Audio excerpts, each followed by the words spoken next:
Brain on Air. The program will begin shortly. Enjoy. Anjeun nuju ngabangukeun otak anjeun dina siaran programna bakal dimimitian telangi deui wilujeng ngaraosan.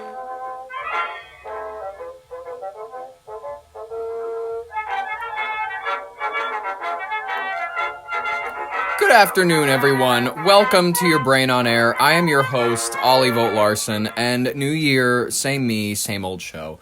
That was the longest translated Your Brain on Air thing I've ever heard in my life. In case you're curious, that was Sudanese. My God, she read that incredibly slow. Good for God's sakes. All right, whatever. I hope you're having a wonderful start to your year, folks. We took New Year's Day off, but we're here for the Friday broadcast, ladies and gentlemen. We're having a good time. We're back at it again with a collection of brand new fun stories that I think you're all going to get a kick out of today. Ladies and gentlemen, I'm so happy to be with you in the Big 26. Can you believe it? We made it through another goddamn year. You know, I mean, we're going to do it, folks. I will be here every single day to cover as much as I can, every weekday. And you know what? Let's just hop right into this first story, because I think that we're already hearing enough about it. I think that we need to hear more about it, because it's admittedly the most interesting to happen to Minnesota since George Floyd, I would say. Yeah, it's really shaking up the state's reputation. I wouldn't say that our state's reputation has been that great ever since 2020, but this is admittedly making it so much worse. Ladies and gentlemen, Somali-run daycares in Minnesota are claiming that they were broken into after the viral video went live a couple weeks back. The crew of pirates are now plotting the runaway part of the scheme. The thing to watch out for, ladies and gentlemen, in the next few weeks and months, it's going to become more recognized widely this year, and it's going to be something that we're going to talk about in the mainstream. Weaponized victimhood. You'll see what I mean in a minute. The headline refers to an incident at Nokomis, Nokomis Daycare Center, a Somali-owned childcare facility in South Minneapolis, where staff reported a burglary and vandalism discovered on December 30th, 2025. According to the center's manager, Nasrullah Mohammed, intruders broke through the back wall overnight, likely between 3 a.m. and 6 a.m., caused extensive damage, including to the office door, and stole sensitive documents related to employees and enrolled children, as well as ripping pages from checkbooks. Well, ladies and gentlemen, if you're like me, I would assume that this is like any other business that has existed since, I would say, roughly the 70s and 80s. They have digital records of all these things. They should be able to produce these regardless of whether or not these paper documents were destroyed or tampered with. You should have everything cataloged digitally. So there should be no issue, right, when the FBI requires you to... Listen, I will say there's a lot of people going, oh, the child care is getting cut off for the state. Oh, this sucks for child care in general. Sometimes you do have to punish the lot in order to save in order to save everybody. I see that there's a lot of people that are like, oh, we're legitimate child care owners, and we're going to stand with the Somali people because we don't want our facilities to get taken down in this. I would love to say to everybody that's involved in the child care industry, if you're legitimate, you have nothing to worry about. So, there is no issue. I have no issue with this childcare stuff being cut off. I have no issue with any of this extensive review that we're trying to toss over and turn over. Any of this that's happening, I have no issue with it. And if you do, I understand your position. I understand why you may have your quarrels with it, but you have to understand the issue could result in over $8 billion in over the course of the last few years that we've been running these schemes. Could have been $8 billion that we could have lost in taxpayer money that could have been going to legitimate centers like yours. So, if you personally are not interested in having an overhaul review in order to save the mouths of hungry children, folks, I don't know what else to say. You need to knock it off and you need to get with the program, because the level of fraud we are uncovering in this investigation is staggering. It's caused extensive damage. Apparently, Minneapolis police confirmed the incident as a burglary and are investigating. No arrest reports are being reported right now. As of January now. The center, licensed in 2016 for up to 71 children, emphasized its compliance with state regulations and denied any involvement in fraud.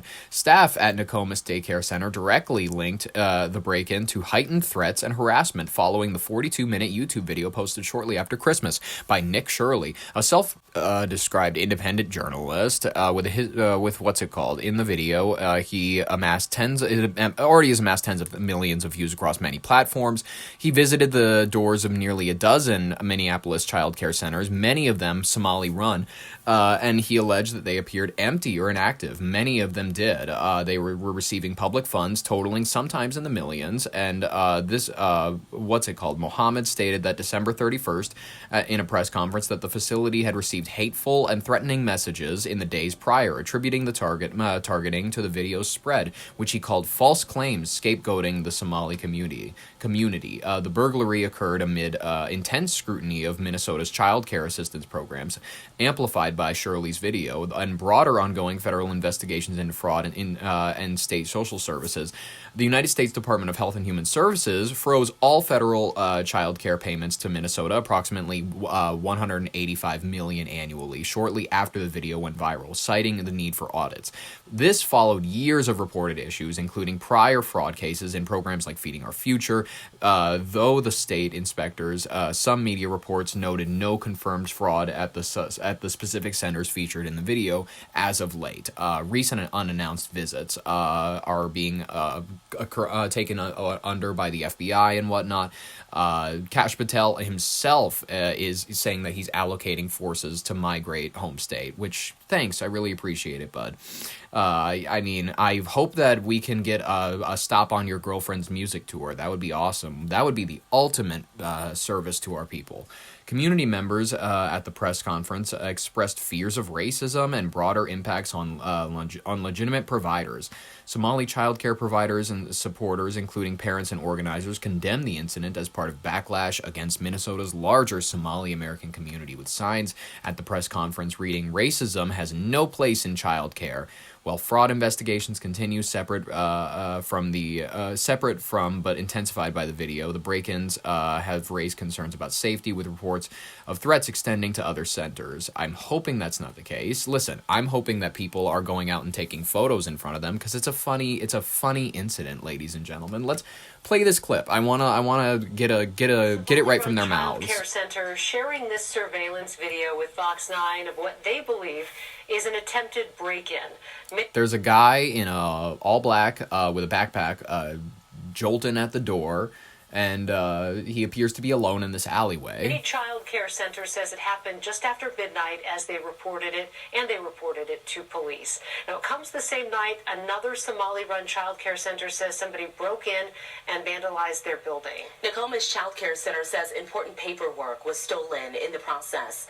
Our Leon Purvis heard from both facilities and joins us with what they had to say. So, Leon. Simone Kelsey, two of the daycares tell me tonight they are concerned for their child care center and employees. Another claims that important paperwork was taken from them. A Somali-run childcare named Mini Childcare Center shared this surveillance video with us. They say someone tried to get inside after midnight. Honestly, it's shocking. It's honestly really sad, and it makes me feel concerned for my own safety at this point. Just last weekend, a viral video was filmed outside of Somali-run daycare centers claiming they were fraudulent. This childcare center was one of the centers in the video. Fox 9 visited the site and saw kids were at the childcare center on New Year's Eve. The manager tells Fox 9 kids go in and out a different door, and this has put them in a position where their safety is at risk, and they are getting phone calls constantly. And it used to be parents running. They're showing footage of the inside of this child care center. There's only about 6 or 7, not joking, kids in there, and they all just so happen, I don't know if this is just out of convenience or not, they all happen to be hijabi. They all happen to they all happen to be little girls with hijabs on, and little boys that are walking around, and they appear to be Somali. Would it just so happen that these managers of this facility, I'm not making any allegations here, but brought their own children to fill these spots in order to get some solid footage for the news. I mean, listen, I'm not making any accusations. I'm just being imaginative with my audience, because that's one of my favorite things to be. Late, kind of parents running behind what time they would be coming or whatnot, and now it's more or less people just like antagonizing us and calling us, trying to either threaten us. There's or tell one us, kid playing with blocks. Just false information that they want to enroll their child here. Wednesday morning, Nokomis Daycare Center, another child care center, addressed an alleged vandalism and break-in that happened overnight. We've been receiving hateful messages. This is one of my favorites, because the gentleman in this press conference who is giving the actual speech that you're listening to, he's wearing glasses that, and this has been fact-checked by multiple sources, cost $2,400. I mean, for a poor community not doing too hot, I would say that's a hefty purchase. Through our voice notes threatening us. Threatening us. Managers claim they found documents missing and their building damaged. Because when you break into a building, first of all, you target a daycare center because obviously they have loads of money. They have a safe full of it because they would have it, obviously. And you steal employment records, obviously. This is devastating news, and we don't know why this is targeting our Somali community, as one video made by a specific individual made this all happen. Other daycare providers are worried about their safety and reputations. I don't know how to protect my records, and they're going around. There's this woman in a hijab, holding these records in a file cabinet going, they're going around stealing records. I'm not believing you for a minute. First of all, and second of all, also, like I mentioned earlier in the video, you should have all these records digitized. Why are people coming in stealing your employment records? It makes no goddamn sense. And why are people breaking into daycare centers? That also makes no goddamn sense. There's no money there. Vandalizing the daycares and collecting the student data. Ah. Both of the daycares tell us tonight, if you want to check out they're not fraudulent. Oh my god, listen, I may fuck up on reading shit, but I don't get paid like a solid check by Fox Minneapolis St. Paul 9 to read shit out. How come this guy is slipping over his words so goddamn much? I mean, recognizably, he has an incredibly bad receding hairline. He has a suit that looks like it's not fitting him properly. The purple tie is questionable. His smoker's neck is on reveal for the world. His eyes are off level, indicating that he's had a traumatic brain injury at a certain point in his life. Like, this guy just does not have it all together. His handkerchief is too big for his handkerchief pocket on his jacket. It's ridiculous. This man looks like a clown. I don't understand why we have him. Leon Purvis at Fox 9 Minneapolis St. Paul. I'm calling you out, Leon Purvis. Get your shit in order, straight up. You look like a mess on the news, and talk right. If you're gonna be getting figure paychecks, get your figures straight, get your words straight, talk nice. Don't talk like me. Us tonight, if you want to check out they're not fraudulent, to come visit them during business hours. Business hours. Studio, Leon Purvis, Fox 9. Leon Purvis of Fox 9. All right, love it. I love it. I love it, love it, love it. I mean, folks, read it for yourself. We're going to go ahead and we're going to play this next clip from the news, because why not? Here's the manager at another one of these Somalian-run daycare centers in Minnesota. Look at this guy. This is not the Great Leering Center that we told you about. This is another one. Yes. And this guy actually tried to convince the public that someone broke into the daycare center, and wouldn't you know it, they stole all of the enrollment paperwork for the children who were allegedly enrolled at that daycare center, and they stole all of the employee paperwork, because that's what people steal. As we walked around the daycare, we saw that our office doors was broken into as well. Yes. I love that one of their fucking ringtones goes off. We saw that there was important documentation, enrollment of the children, and also... Oh my god, I love that even the white lady in the background, she rolls her eyes and shakes her head at the guy giving the speech. employee documentation that was gone. See the woman, racism has no place in daycare. Yet, lady, this has nothing to do with racism. And I'm sure the IRS is going to buy that story. And apparently, this guy right here doesn't realize that any real business would have all of that information on a computer. On a computer. Especially a daycare. It's not 1958 anymore.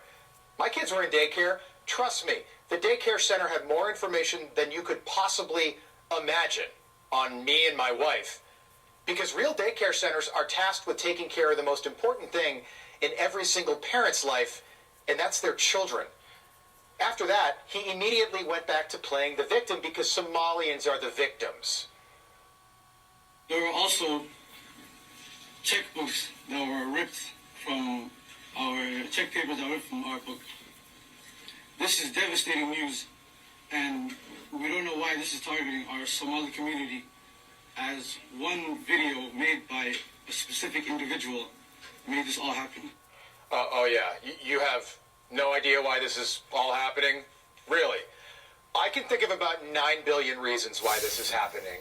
Jeez. And I also think it's important for us to address what he said at the very end there. Quote, one video by a specific individual made all this happen, as he not so subtly blames all this on Nick Shirley, the 23-year-old YouTuber, like it's his fault. Because don't forget, in Minnesota, Somalians are the victims. They're a lot the of the time. But we're not going to play that game. We're not going to do it tonight. We're not going to do it anymore. Because there is only one group that made all this happen, allegedly, reportedly, and that was you. And maybe hundreds, if not thousands, of Somalian immigrants across Minnesota and other states. They are the criminals, and they should be in jail. And many will go to jail. They made this happen, not Nick Shirley. Well, there you go, ladies and gentlemen. I mean, first of all, weaponized victimhood is one of my favorite things that we're going to be talking about in 2026. We're going to start talking about it a lot more because it's going to become a lot more recognized that, oh yeah, the right uses this, the left uses this. It's whoever happens to be the more victimized individual, whether or not you had an engine for a grandma, or your whatever was a slave, if your something was a Slav and, Slavic slave or whatever, if you're a Jew, if you're a Kraut, if you're a Guinea, if you're a Jap, whatever you happen to be, if that's a group that is considered to be a less privileged group than whoever you may be having a debate with, boom, trump card, you win because you have more lived experience. One of the most ridiculous things you'll hear from more liberal-minded and unfortunately people is that you don't have the lived experience of a black person. You don't have the lived experience of a Hispanic person. You don't have the lived experience of a white person, though you don't hear that nearly as often. But you do hear people that when you bring up statistics, when you bring up crime statistics, when you bring up cultural issues, when you bring up anything relating to how women can be treated as third-class citizens in certain countries, you know what I mean? When you bring up the serious issues with how certain countries are literally destabilized and create cultures of honor killings, rape, and whatnot, you are suddenly looked at as like, well, you don't have the lived experience to have these opinions on certain groups of people. You need to, for some reason, default to whatever they say because your lived experience is not equal to facts. Like, facts, they're bullshit. You need to know a person's perspective. You need to understand their mind. This is a loose, slimy, gross way of essentially saying there's no real way of addressing issues unless you are that person, and we have to default to your perspective 100% of the time. It's ridiculous. It's something that you'll hear from abortion advocates. It's something where you'll hear like, oh, men can't have an opinion about abortion because it doesn't affect them. Well, there's a lot of fathers that are paying child support that I wouldn't exactly say would agree with that. You know what I mean? There's certain issues where like you'll hear grand sweeping like, oh, you belong to this group? Shut up, person. Yeah, I don't know that that's going to stand up to anything anymore. You know what I mean? You know what? The only thing we have on our side is facts. And you know what? For shits and gigs, I want to use facts and go through like a 3 or 4 minute tour of Somalia's history. Really examine what went wrong for this nation of entrepreneurs, doctors, businessmen, scholars, quite frankly. Like, let's just take a look real quick. Somalia is a name which has unfortunately become synonymous with failed state. It's a nation with extremely high levels of poverty, one whose government is barely existent, and notably it's a country racked with violence. But how did this come to be? Why did Somalia fail? So, as of 1945, Somalia, like most of Africa, was under European control. It was divided into two areas, British Somaliland in the north and Somalia to the south and east. Which was most of the actual Somalia coast, if you look at a map. The Somaliland is mostly this north chunk north of your Ethiopia. Excuse me, God. It was also run by Britain at this point, who had taken it from Italy in the Second World War. Now, Britain's first instinct was to ask the brand new UN, maybe we could keep it, but the Somali people were pretty sick of Europeans, and the UN said no.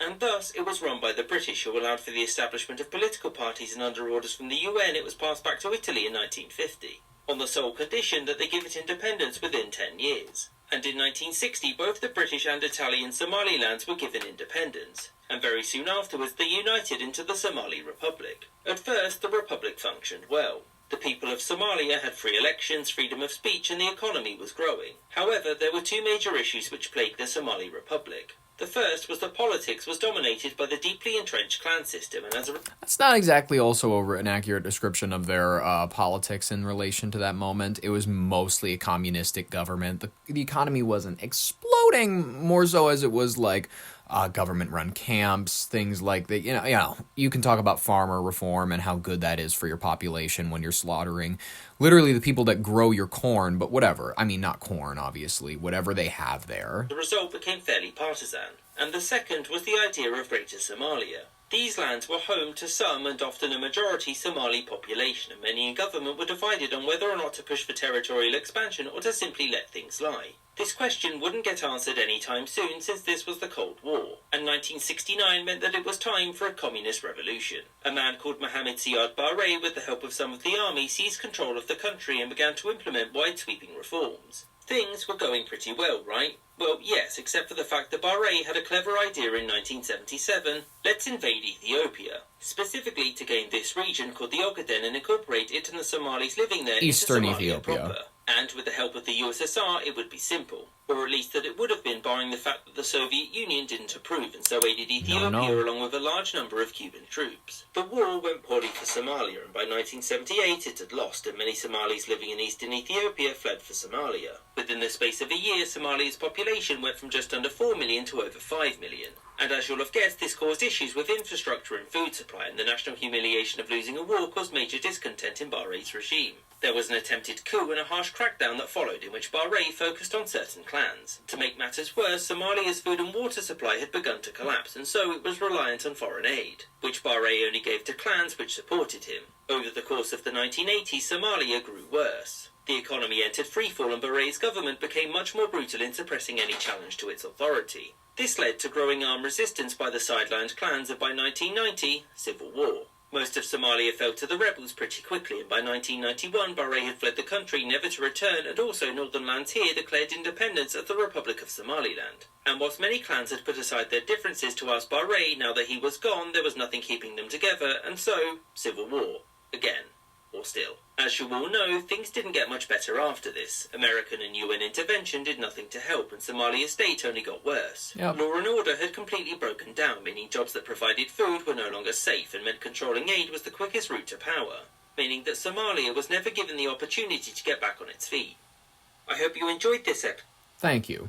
History matters, ladies and gentlemen, if you're interested in that. So, you know, like I said, it's really fascinating, ladies and gentlemen, when you look back at the history of just like, oh shoot, it's been a relatively unstable region for a long-ass time, a long-ass time, and I don't know that continued investment in the region is interesting or within our interest. I'm going to review a few more clips before we get on to our next story, because quite frankly, this one was one of my favorites I saw on TikTok. It is a small hijabied little girl, and she is in a coat. She's obviously in Minneapolis. She's a Somali child in Minnesota.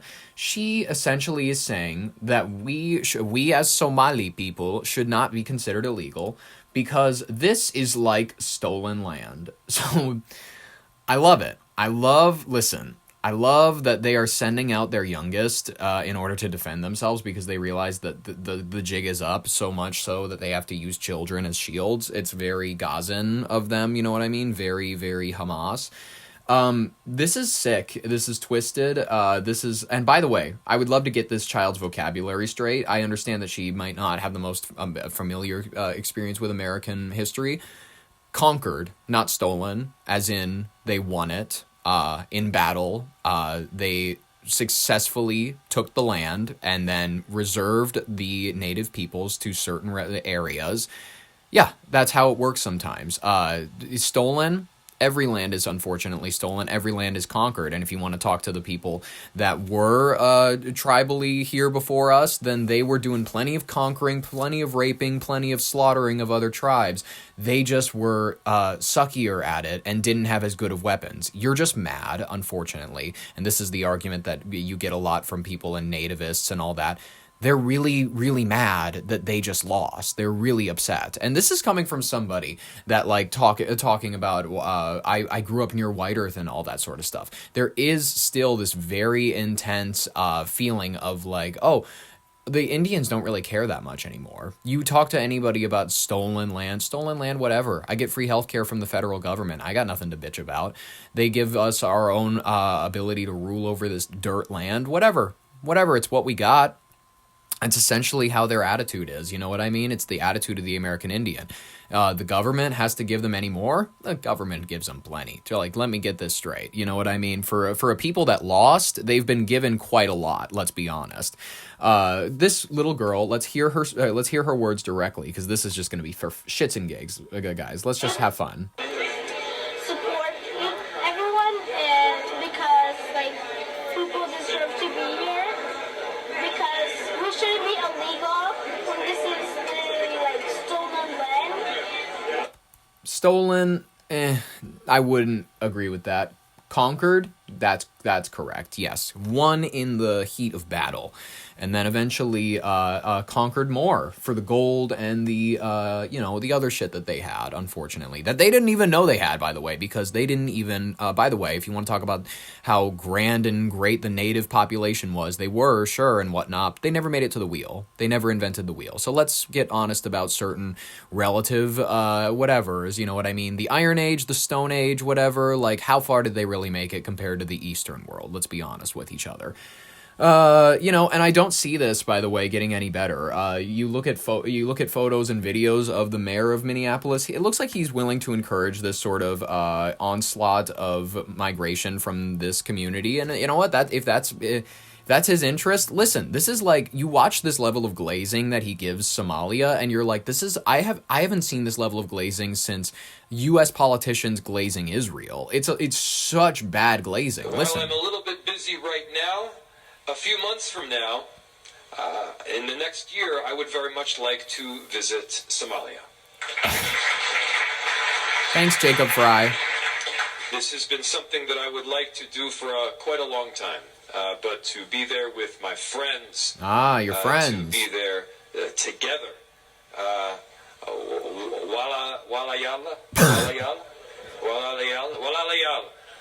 My brothers and sisters. I'm learning. What the fuck? I mean, you got him going, assalamu alaikum. Assalamu alaikum. I'd love to go to Somalia. It sounds fun. You know what I mean? I love him. He's so cringy, but he's my favorite mayor that Minneapolis has. There's so many good clips of him glazing Somalia and glazing the Somali population. It's fun. I have not seen a mayor cater to such a small group of city residents. I mean, it's intense if you really listen to the guy. Let's hear from the newly re-elected mayor of Minneapolis, Jacob Fry. Let's do it. Jacob Fry. Mahanga Wegawa. Minneapolis. Damaan, Sha'abka Somaliyeh, Kayimid, Mogadishu. How long do you think it took him to memorize that and be able to do that? What long ass perks time. come with being mayor that make this worth it? Maaga Yegawa, Yarub Farid, Doka Nagalada. I'm not gonna lie to you. If he was up here speaking Ojibwa, I would understand that more than if he was out there speaking Somali, because I'd be like, at least they have a history in the lands or something like that. You know what I mean? I don't know what else to say. That's the most interesting thing about it, is like, there's a lot of claims around the idea of they've committed so much. They've committed so much to the land, to the prospering of the nation, and I would argue, well, It's given that the first Somali didn't technically show up in the United States until the 1920s, and even then they were just very few, like in the dozens, you know what I mean? Very few up until 1991 when we really started to onboard them. And then, of course, there was the 1960s where we began the Hart-Celler Act and whatnot. The Hart-Celler Act, excuse me, which it began the opening to a lot of other regions of the world, Asia,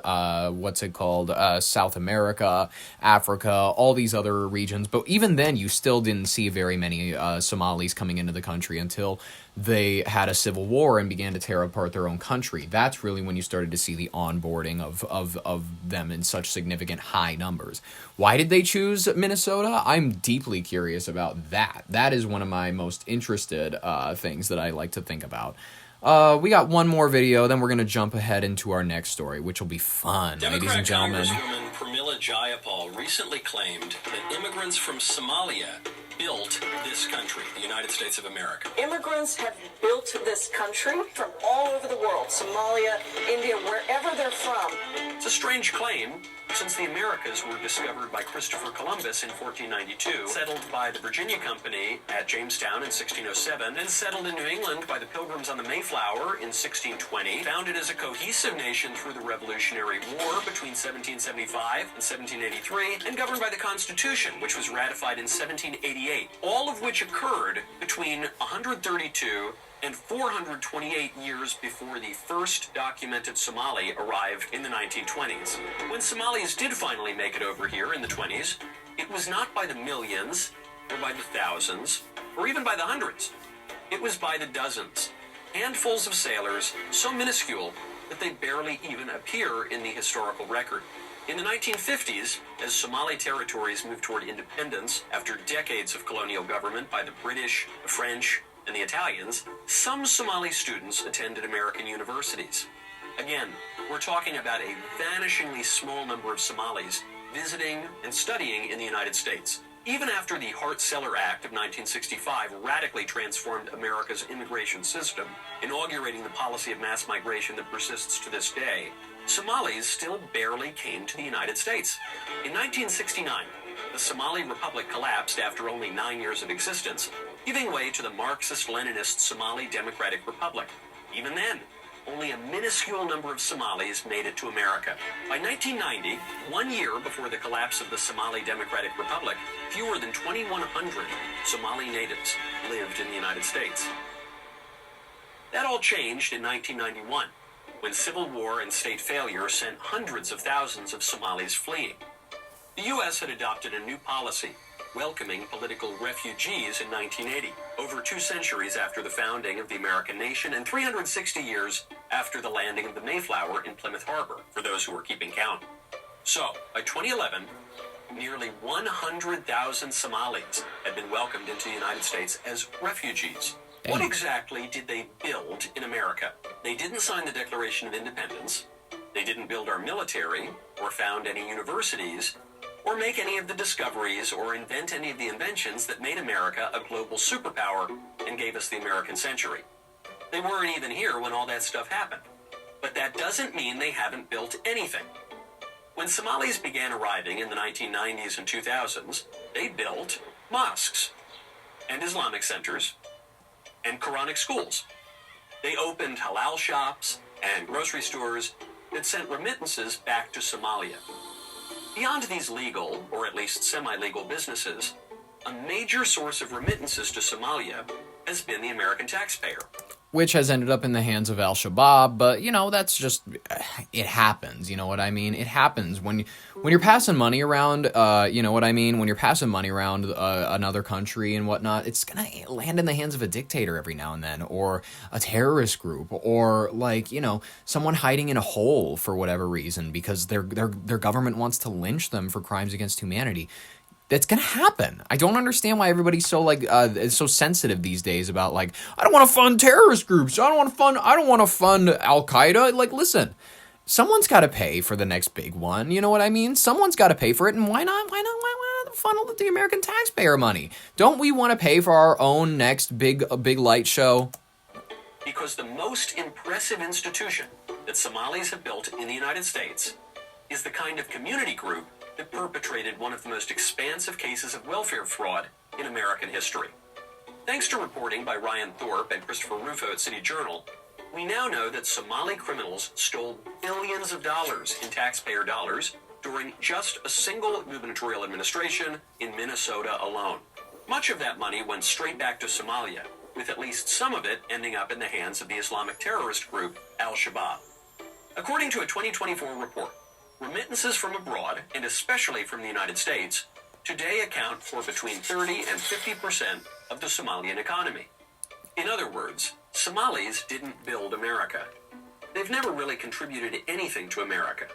But they have managed to take, steal, and transfer enough wealth from America that, inasmuch as Somalia exists today as a nation at all, America built Somalia.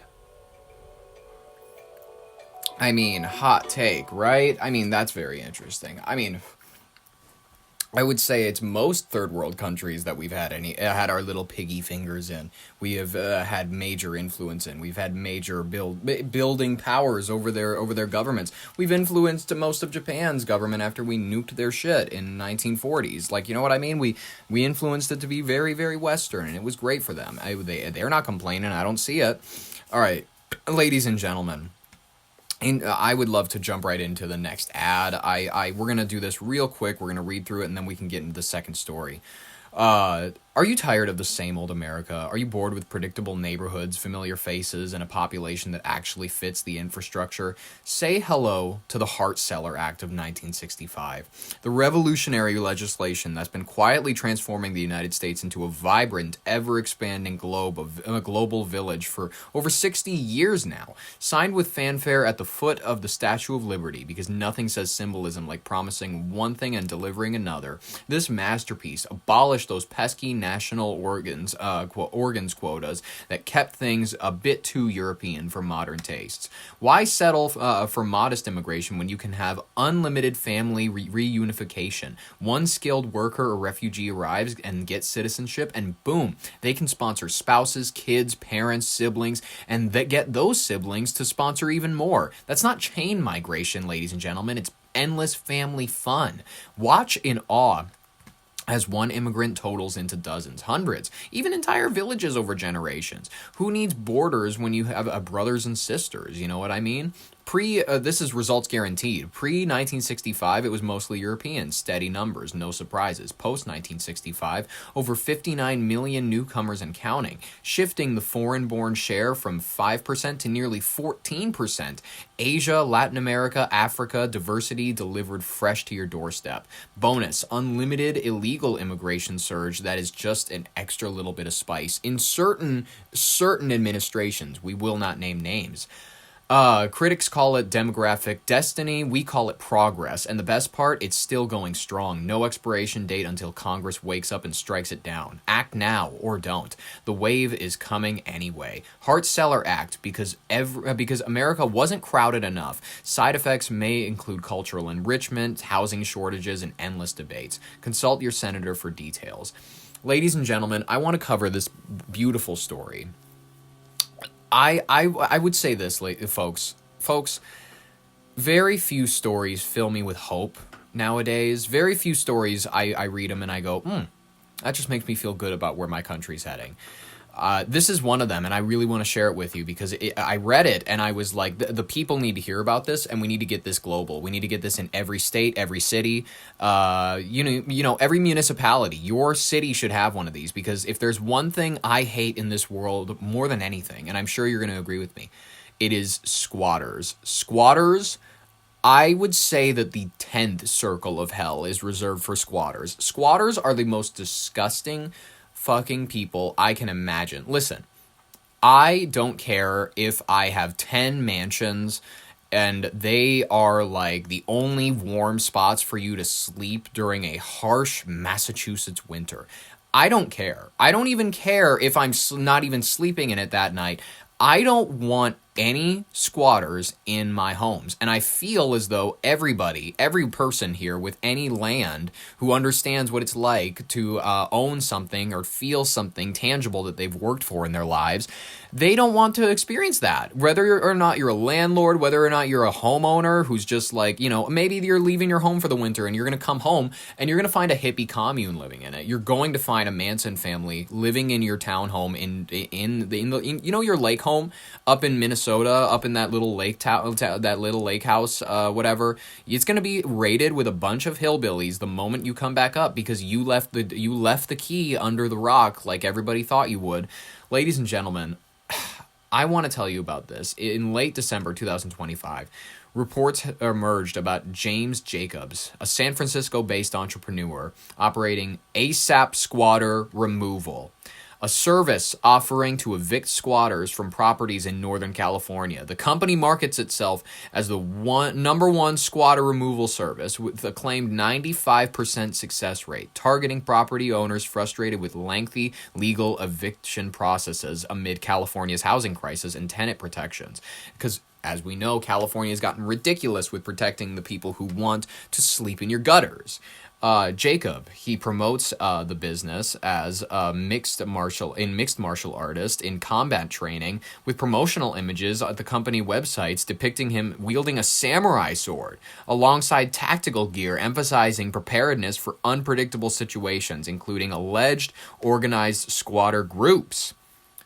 Folks, I mean, are you even a municipality? Are you even a city? Are you even a town? Are you just some crumdom, whatever, like two-horse town stopover? Like, are you even real until you have a squatter removal service? Answer me that. Is any civilization really civilized until you have someone to just say, hey, private property, dipshit, get out? Do we really need squatters' rights? In my honest take, do we really need them? Think of one case where you've looked at them and said, okay, maybe they're on the right side in this case. None! You've never looked at a squatters' rights case and said, maybe there's a case to be made here. The service, it operates effectively by having property owners sign a lease agreement with Jacobs and his team, effectively making them legal occupants who can then demand removal of unauthorized individuals as trespassers by bypassing traditional court evictions. Jacobs conducts initial surveillance to verify illegal occupancy and pre-approve clients whatever they may request. Services extend beyond removal to include property defense, discrete surveillance, security assessments, and protection plans, and costs starting around $10,000. While Jacobs claims multiple successful operations and posts videos of property tours and removals online, he has cited non-disclosure agreements while declining to provide detailed proof to journalists. I mean, let's take a look at this guy on the news. It's Cron 4. I mean, I don't know, like, Bay Area news stations. KARN, that means it's west of the Mississippi, so that checks out. A company in the Bay Area offering help with removing squatters from properties, and they're doing it by using swords. ASAP Squatter Removal's CEO says the company has a 95% success rate. Cron 4's Rob Nesbitt reports on how they do it. By the way, higher than the police. Higher than the police. It sounds like an intense way to remove a squatter. Go in with a samurai sword No, and it doesn't. scare the squatters out. But the CEO of the company offering this service says it's more complicated than that. Diagonals to the side. James Jacobs has been trained in martial arts for 15 years, showing me what's called a trainer blade. It would be illegal to have a real blade in public, but Jacobs started his company, ASAP Squatter Removal, to use real swords to clear squatters from properties. The CEO says surveillance is done first to pre-approve clients and make sure the squatters are illegally on a property. After that's established, a process called breach and clear is done. Breaching is breaking into the property and then clearing it. This guy, by the way, he's got long hair, ponytailed it up, so he's very cool. No undershirt as far as I can see. Long leather jacket on top with a what looks to be an armor plate with the United States flag on it. Is actively going through the rooms and making sure there's no active threat. According to Jacobs, lease agreements are signed between him and the property owners to allow his team to go in and remove squatters. And it's not just samurai swords used. AR-15s, we have M590, shotguns. He's been in the work of removing squatters for 7 years and says it's a completely legal process. I talked with Cron 4 legal analyst Stephen Clark, who says that might be the case, but that the tactics used to remove someone from a property could lead to a criminal liability. The samurai sword is a deadly weapon, and if there was a confrontation with a tenant or someone overstaying on the property, and that samurai sword was used to inflict injury, that could result in a criminal prosecution. Clark recommends going through law enforcement and the court process required to remove someone from the...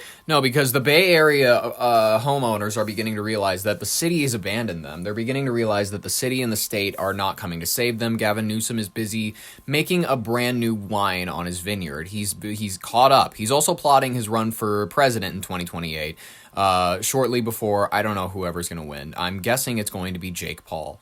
And I'm very excited for it. So, listen, I really want to be honest with you. If we don't get honest and say that the police have given up in a lot of cities, the defund the police movement has killed a lot of their auras. A lot of them have erectile dysfunction. A lot of them can't get hard to, whatever with their wives. It's embarrassing. It's sad. You look at a lot of the Fargo PD. A lot of them go up to that one Sandusky's Donuts or whatever too much. It's like ridiculous, you guys. I go to the mall. I went to the mall the other day, and it was like this was a couple months back. And this fucking, whatever it's called, we were walking, me and my fiance, through Macy's. And a black guy's running towards us. Immediately, I assume that, oh shit, he might be running at me. Like, I don't know what he's doing. But then I look behind him and I see rotund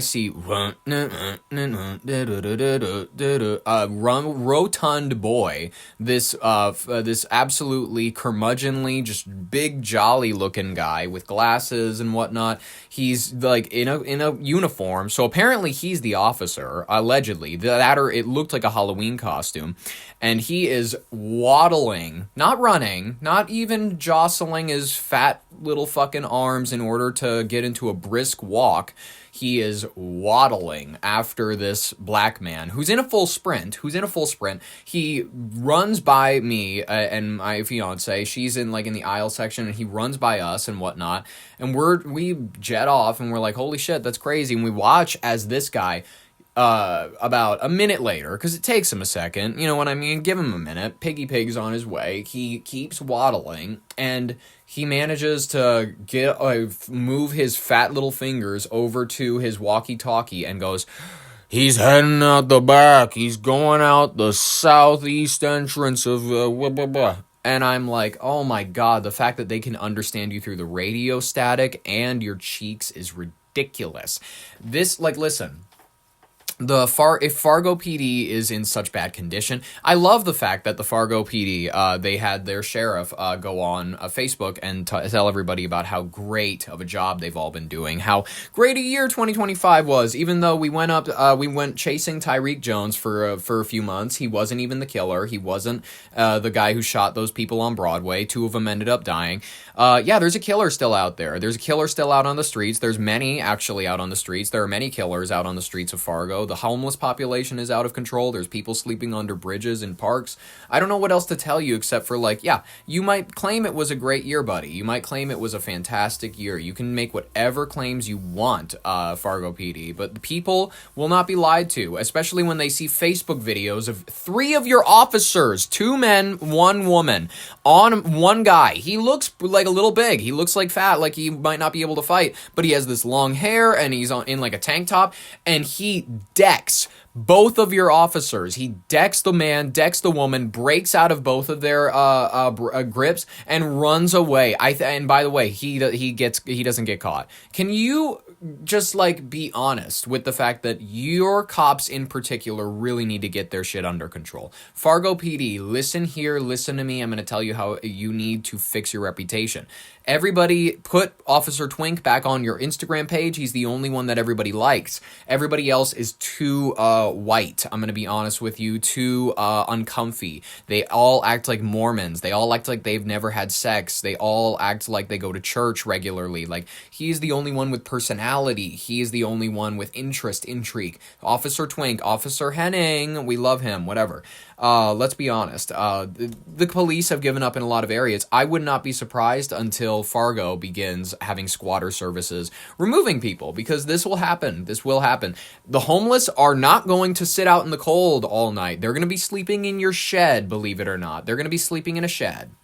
Property. Jacobs disagrees, saying he's well aware of the risks, which is why he takes precautions to avoid legal battles down the road. I have a $1 million insurance policy. I have an in-house attorney. Heck, people make wrongful claims against my business all the time just to try and get money. The cost of removing a squatter from your property using ASAP squatter removal starts at $10,000. Reporting in the newsroom, I'm Rob Nesbitt, Cron 4 News. Worth it. In my personal opinion, worth every single cent. I mean, the Bay Area's housing market, it's having vacant properties, attracting a lot of squatters, owners. They need fast resolutions, and they need to seek formal outside channels. You know what I mean? I want them to do so. No reports indicate that there's been any actions against their team yet, like in that have won, so that's good. The approach, I think, listen, we got to think about the fact that with this, we got to get honest and serious. If the cops don't take care of things, private citizens will, and if they do that, God help them. God help them. Vigilantism rarely ever ends well. You will end up this man, he will be Bruce Wayne. He'll be living in Europe in a few years, and then his butler will see him, and then he'll like toast to him across the room, and then they'll never see each other again, and he'll go live out his life in Europe, and that'll be a beautiful thing. I mean, best of luck to this company. I can't wait till it makes its way and has a branch in North Dakota. It's going to be exciting. Fargo looks forward to having you for their business. We have a lot of homeless. They're probably going to be breaking in soon. Let's jump into, ladies and gentlemen, the rapid fire section of today's headlines, because we have a lot that we got to cover. We have a few that you need to know about in order to keep your media diet healthy. Trump warns Iran that he will rescue protesters amid nationwide unrest. Current United States President Donald Trump issued a public warning to Iran, pledging United States support for Iranian protesters if the regime uses violence against them. The demonstrations have surged in protests against inflation, currency collapse, and economic hardship, with authorities cracking down, man. There's also a deadly fire. This is New Year's. This happened at, unfortunately, Le Constellation bar in Crans, Montana, during a New Year's Eve celebration. Killed about 40 people, injured more than 100.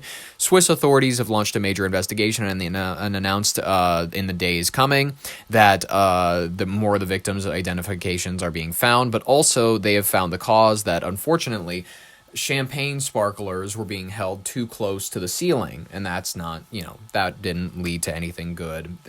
I don't know if they still, you just have raw fiberglass exposed or something on the ceiling, but I don't know how that happened. But interestingly enough, it was not a terrorist attack, which is what I instantly assumed when I heard that something happened like this. ASEAN regional headlines, infrastructure, politics, and economy. Across Southeast Asia, Malaysia addresses a collapsed bridge of replacement, political shifts in perilous leadership, and heavy rain warnings. Singapore reports strong 2025 GDP growth. Cambodia sees improved security and returning evacuees. Fun. I'm glad that everybody's returning back to the homeland. Oh, this is historic, ladies and gentlemen. We have to talk about this historic political milestone. The New York City has sworn in a new mayor. Zoran, at age 34, Mamdani, that is his middle name, at age 34, was formally sworn in as the mayor of New York City, becoming the city's first Muslim, first South Asian, and youngest mayor ever. He promises bold governance, housing reform, and free transit and childcare initiatives. Also, he said that the era of big government has not died. In fact, it's returned stronger than ever. So if you're not a fan of big government, just stay away from the New York region as of late. Let's watch him being sworn in. Everyone, and Happy New Year to all of you. He was sworn in on the Quran, which I'm going to be honest with you, I have no issue with him being sworn in on whatever holy book he wants. It means as little to me as the Bible does. And I can't think of a better way to usher in 2026 than to be amongst... Can she fucking speak? God, all these professional people talk like me after I've had too many hits on this show, is that, like, they can't compose a fucking sentence. A better way to usher in 2026 than to be amongst family and friends and to inaugurate the man who will bring about a new era of progress, promise, and prosperity for New York City. Zoran, I am so proud of what you have accomplished, and I'm filled with joy about what we will accomplish for our beloved city over the coming... This is the first time she's ever read this, by the way. ...years. And so with that, let us begin. Please repeat after me. Raise your right hand. I, Zoran Kwame Mamdani. Zoran Kwame Mamdani. Do solemnly... She mispronounced it. Zoran Kwame Mamdani. God, it's like, it reminds me of my, what's it called? My graduation. Ali Vote Larson. Zoran Kwame Mamdani. Zoran Kwame Mamdani. Do solemnly swear...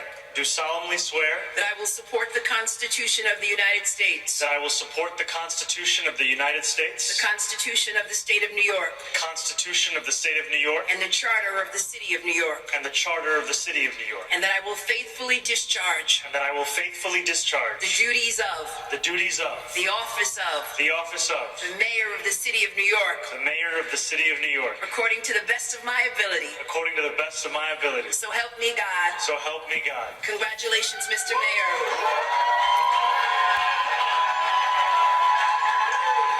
So help me God.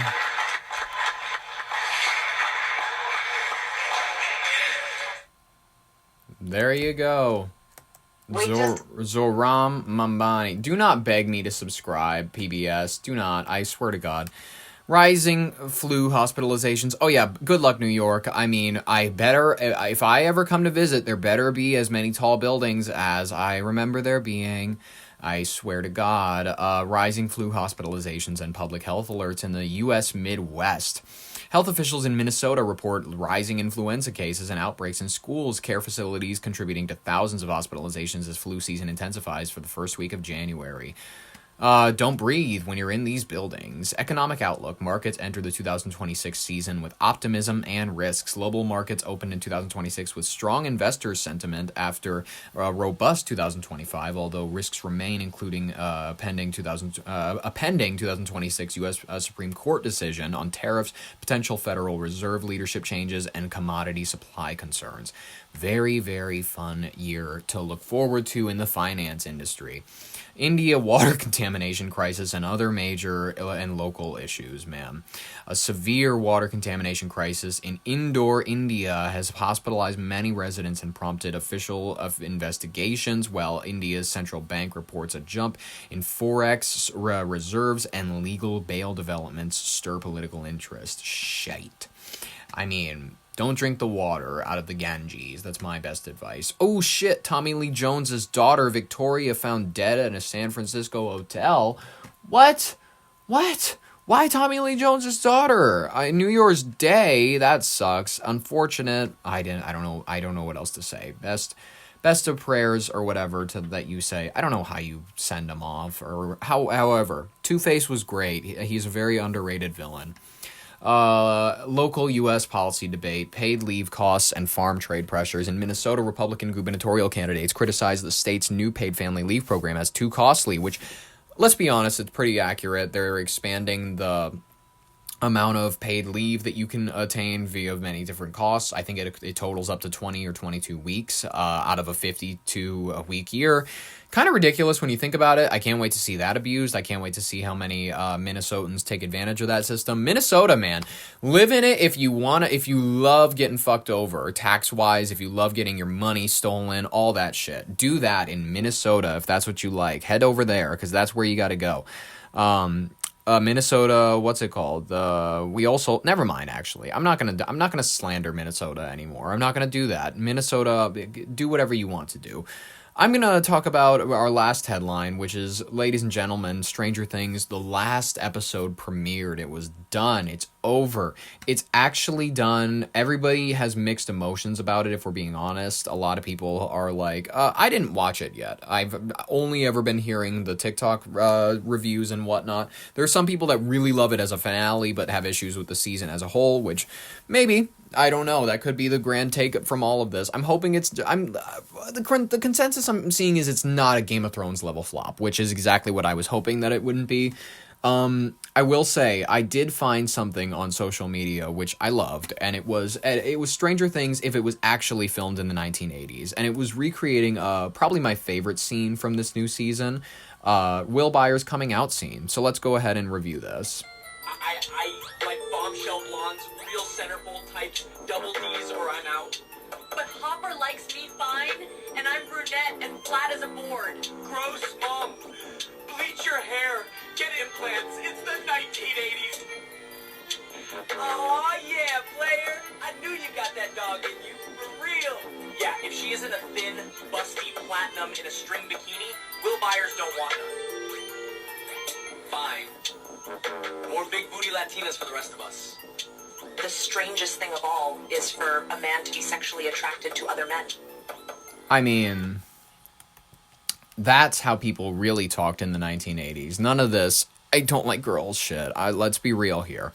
It was, bleach blonde hair, string lace bikinis, or I'm out. Double D's or I'm out. That's what it was. Those were the rules. I'm not being sexist. I'm not whatever. I'm not saying I missed that era. I wasn't even alive. I can't be like reminiscent for a time that I never lived in. That's like reverse nostalgia. That's nostalgia flipped on its head. It's gross. It's inverted. It's not what humans are meant to do.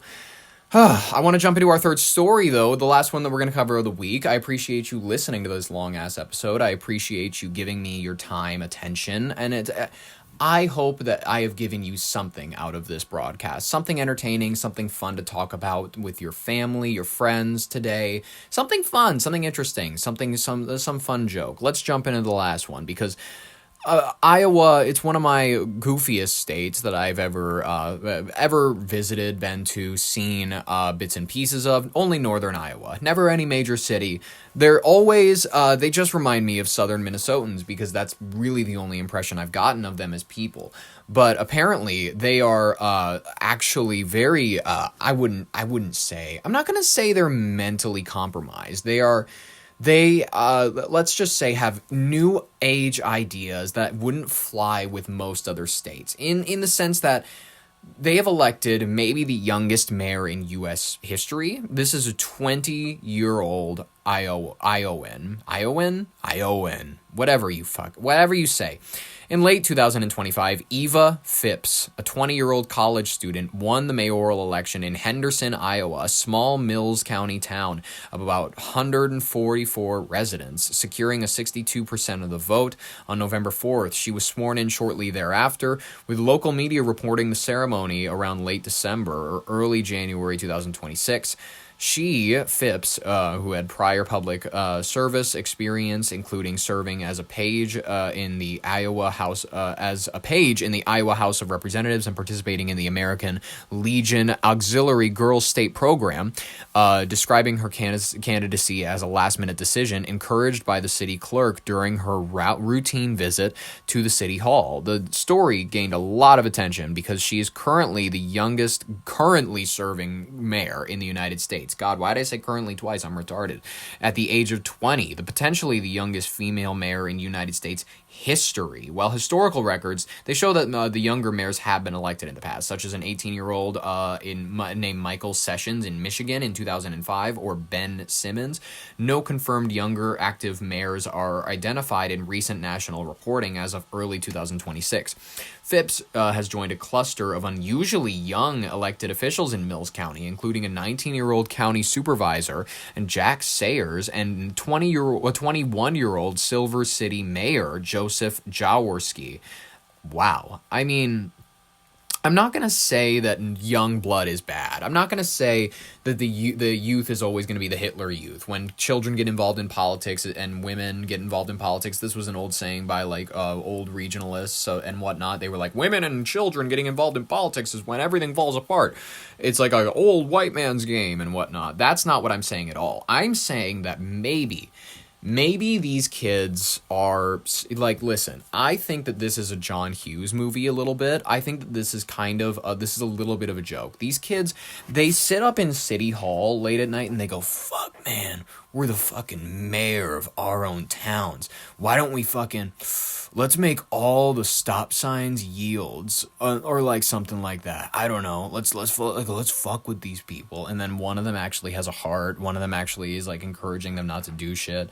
But like, you got to remember, these are people that are in college, shortly out of high school. How smart were you at that age? How intelligent and how great of takes did you have at that age? How great are my takes? Exactly. We don't have the greatest takes at this age. You know what I mean? We have to realize that we exist within the confines of our own brain and how much we know, which is not very much. We haven't seen very much of the world. So we're only formulating our takes based on what very little we know. You know what I mean? I have never meaningfully left the country. You know what I mean? Whatever it is, like layovers and whatnot, you can't say, oh, whatever, I was in this place and I got a great experience of whatever, that place. You were in their airport. Shut up. She stated that her top priority is revitalizing Henderson, expressing a desire to see our town flourish again. The town has a notable history of producing politicians, including a former Iowa House Speaker, Bill Harbor, and a U.S. Congressman, Bill Shirley, because it's Schierle. God, that fucked me over. I couldn't say that. Local outlets highlighted the encouragement from the community members and her plans to balance mayoral duties with college studies. Fuck.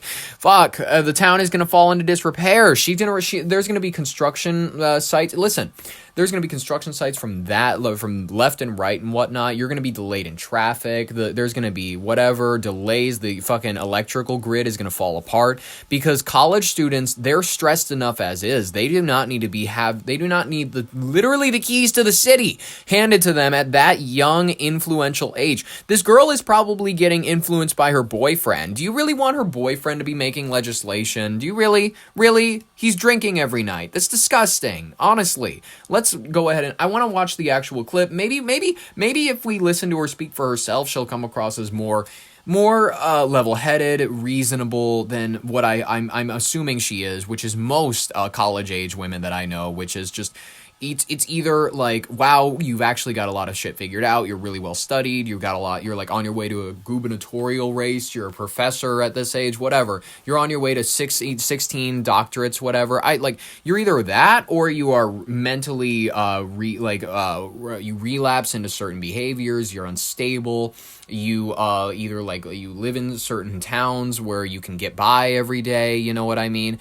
You wear clothes that don't look quite right, that are just trying to whatever it's called, look with the girls on Instagram and whatnot, but you live in Billingsley, West Virginia and whatnot, and half the time your sweaters, they're stained by the coal hands that your dad is one of the last coal miners in that city. So you just have that dirty, small town girl vibe is all I'm saying. You know what I mean? You just don't look like you have very much. You're one of two things in this world. And those people are normally not the most well studied. They want to fit in. They will be, they will be passed around from man to man. They will, they will float wherever attention goes, which is unfortunate. A lot of people do this. It's not just women that do this, you know what I mean? But it's particularly that these sort of things, they can fall into these habits, and it's awful. I'm warning women not to do this. It's disgusting. I'm hoping that I see a woman who is she is sharp, she is active, she feels very focused. I want a Barbara Bush. I want a Margaret Thatcher. I love the example that they set for firm leadership from these, the expectations. You know what I mean? Maybe she's that. Let's figure it out together. Why don't we? New tonight, a small town in Iowa might have just made national history by electing a 20-year-old college student to the mayor's office. Wow. Katrina Markle reports the new mayor isn't the only young elected official in this county. I'm in Henderson, where I sat down with the new mayor, who at 20 years old might just be the youngest mayor in the entire United States. It all started because Eva Phipps had a habit of stopping at City Hall just to say hello to the clerk, Candace Canope. And she goes, "You should run for mayor." I do remember asking her. And why did you do that? Well, because we need fresh blood. Still in college and planning for law school, Phipps appears to be the youngest current mayor in the country, and possibly the youngest female mayor ever. It was kind of like a last-minute decision, to be honest. But not out of the blue. She was a page in the Iowa House of Representatives and credits the American Legion Auxiliary Girls State Program with fostering her interest in public service.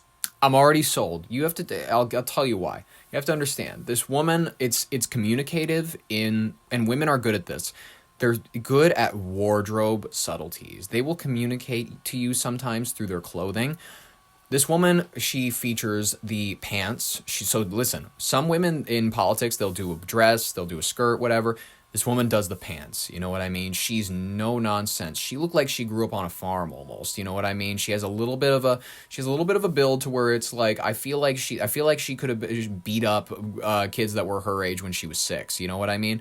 She has the big ass belts, you know what I mean? Where it's like there's the huge buckle for some reason. I don't know why there's always like a huge buckle. Iowans, they're really good at the huge buckle. I think it's like a reserve from the Old West that they never really were or are. You know what I mean? Are they above Missouri? Yes, they are. Whatever. They're not a remnant of the Old West. They kind of are a little bit, whatever we want to say. But she is just like this. And also, she has Hillary Clinton level like undershirt, like blouses with her, and this is what the spicy thing is, Rachel Maddow like blazers. And I love it, love it, love it. It communicates I'm a fucking threat. I will get shit done. I might giggle, but don't be mistaken. I have glasses. I have a ribbon in my hair, like one of those ladies that types really fast on a typewriter in a courtroom, a stenographer, and like in an old movie. I will grow into a hardened politician. This girl looks like she could be president in the future. Let's continue. It really is like geared towards the kids that want to make a difference. Not only that, she's also, I love this. She does her interview in a Nike shirt. She does her interview in this Nike like pullover so that she also says, hey, I'm a college student. Don't forget that. Like, let's get this real here. I understand my age. I understand how people will see me. But in every setting, in every professional setting, I'm not going to turn up like a schlub. I'm not going to turn up like I'm studying late at night. I'm not going to turn up like that, like with a ponytail that looks weird and gross or whatever.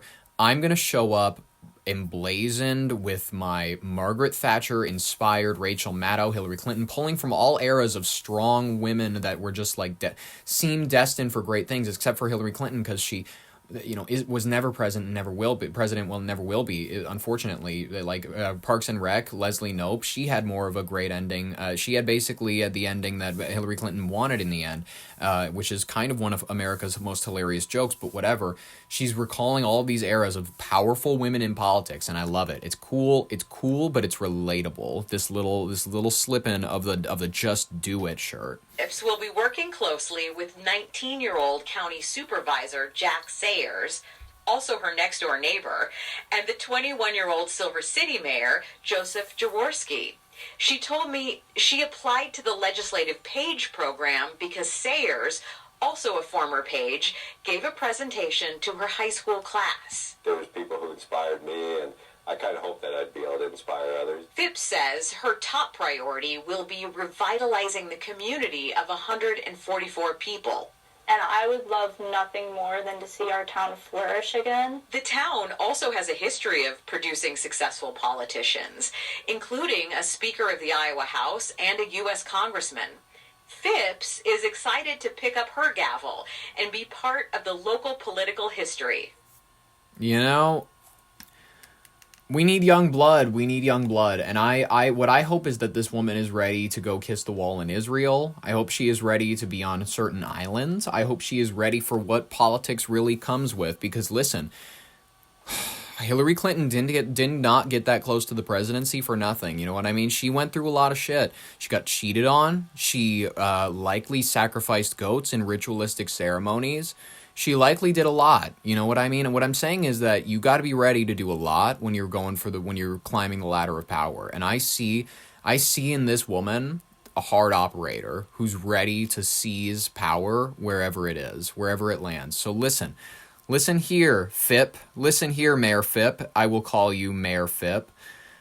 I'm supporting you. I'm hoping that this broadcast does not come to haunt me and you get revealed to be in a big embezzling scheme. Whatever. Even if you do, I'll probably still like think about it. You know what I mean? I'll keep it in the back of my mind's eye that like, she still has that aura of inevitability, which certain politicians need. What you need in a good politician is an aura of inevitability. And the youth, Gen Z, they can deliver it. They can deliver it. Mark my words. Record this recording. I have many hopes for you, Mayor Phipp. Mayor Phipp, friend of the show. Thank you, Mayor Phipp. Folks, thank you so much for listening to today's broadcast. I had such a wonderful time collecting these stories for you. I had such a wonderful time speaking for you. I'm now going to send this off into the ether so that you can enjoy it. I hope that you will join me next week for Monday through Friday's broadcast. No major holidays, no reason that I should be taking Thursdays off. Damn it, Ollie. Get your gear in order, you know what I mean? So, it's episode 69. I completely forgot about it. Fun joke. It was 6-7 a few days ago, and I didn't even mention anything about it. So, I have great self-control. That is a lesson for me. It's a lesson for you, too, that I'm a trustworthy person. I'm just kidding. Always investigate everything that I've ever told you. I'm not 100% on the ball all the time, but thank you so much for spending as much time as you did with me today. I hope that you enjoyed it as much as I enjoyed your company. I will see you next week for our Monday to Friday broadcast. Subscribe if you want more, like if you liked it. I've been Ollie Vogt Larson, your host at Your Brain on Air. Thank you so much for listening. I will catch you next week. Bye-bye.